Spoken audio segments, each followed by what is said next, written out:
What's hot in the Kitsilano single family market for February 2018?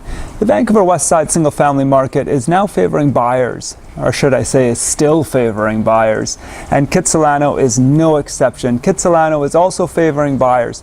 Only 3 homes sold in all of Kitsilano last month. That's right, only 3 homes sold in the entire month of January in Kitsilano.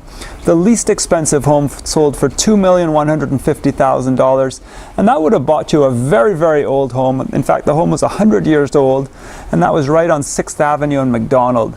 The most expensive home sold for $3,760,000, and that would have bought you a brand new home, again on a 33-foot wide lot.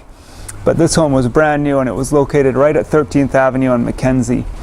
34 homes were available and on the market in January, so to have 3 of them sell puts us in a very weak market. That's right, we're definitely in a market favoring buyers in Kitsilano.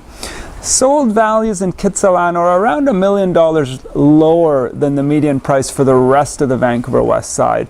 The median price for your typical detached home last month in Kitsilano was $2.6 million, whereas the rest of the Vancouver West Side, believe it or not, is still at a median price of $3.6 million.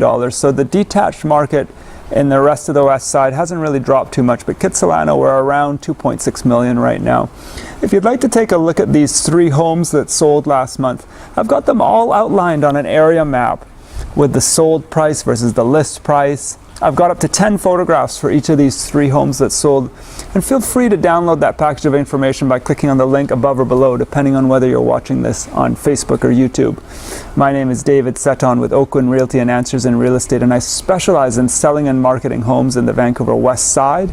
And if you'd like to contact me, you can reach me anytime at 604-808-9796. And as always, thank you so much for listening today.